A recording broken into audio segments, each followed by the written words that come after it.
আমি গুপ্ত মহাদেবের দিকে চলেছি। চৌরাগড় এবং গুপ্ত মহাদেব এই দুটো সাইট সিইং প্লেসই কিন্তু এই পথ দিয়েই যেতে হয়। চৌরাগড়টা একটু এগিয়ে, এখন গুপ্ত মহাদেবটা যাব, সেখান থেকে আরও কিছুটা দূর এগিয়ে চৌরাগড়, ওই চৌরাগড় থেকেই মন্দিরটা দেখা যায়, যেটা মন্দিরটা রাস্তায় আসার সময় দেখলাম। তো এখন ওই মন্দিরটাতে যাব না, গুপ্ত মহাদেবটাই যাচ্ছি আপাতত। 200 মিটার মতন জঙ্গলের মধ্যে দিয়ে হাঁটা, 200 মিটার রাস্তা জঙ্গলের মধ্যে দিয়ে। আমি ভেবেছিলাম যে এখানে ক্যামেরা লাগবে না, আমি জাস্ট এমনি ব্লগিং করার জন্য প্রিপেয়ার্ড হয়ে এসেছি, ভাবলাম যে ক্যামেরা আনবো না।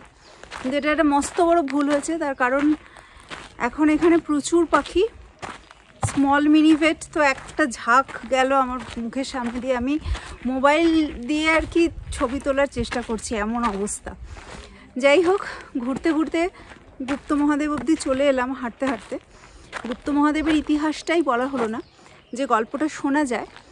ভস্মাসুর নামের একজন অসুর ছিলেন, প্রথমে তার নাম ভস্মাসুর হয়নি যদিও, পরে নাম ভস্মাসুর হয়েছিল, তার কারণ তিনি কঠোর তপস্যা করেন এবং শিবের কাছে বর প্রার্থনা করেন যে অমর হবেন। এবার শিব ঠাকুর এমনি ভোলে ভালা ছিলেন, কিন্তু সব সময় সবাইকে অমর হবার বর দিতেন না।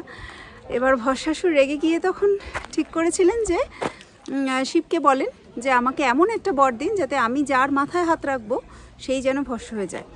এবার সেই থেকে তার নাম ভস্মাসুর। তারপরে ভস্মাসুর কী করলো, শিবকে তাড়া করলো যে শিবের মাথাতেই উনি হাত রাখবেন, যেহেতু শিব তাকে অমর হবার বর দেননি। এবার শিব তো দৌড়চ্ছেন, পালাচ্ছেন, তারপর শিব এসে নাকি এই গুহায় আত্মগোপন করেন, সেই জন্য জায়গার নাম গুপ্ত মহাদেব। তো চলুন দেখি ভেতরটা।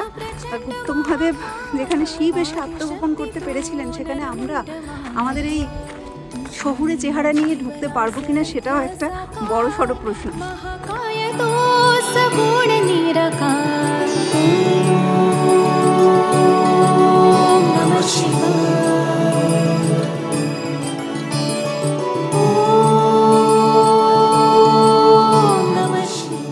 গুপ্ত মহাদেবের এই যে সরু জায়গাটা, এটা কিন্তু বেশ সরু, সোজা হয়ে নর্মালি কিন্তু ঢোকার উপায় নেই, একটু সাইড হয়ে হয়ে বেঁকে বেঁকে যেতে হবে। ভেতরে শিবলিঙ্গ রয়েছে, সেখানে ছবি তোলা নিষেধ। এই গুপ্ত মহাদেব থেকে এই রাস্তা ধরে এই দিক দিয়ে গেলে হচ্ছে চৌরাগড় শিব মন্দির। এটা আরও এখান থেকে 1 ঘন্টা লাগবে যেতে। তো যারা আগ্রহী, যারা এতটা পথ ভেঙে ওপরে আবার উঠতে চাইবেন বা মন্দির দেখতে আগ্রহী, তারা এখান দিয়ে যাচ্ছে।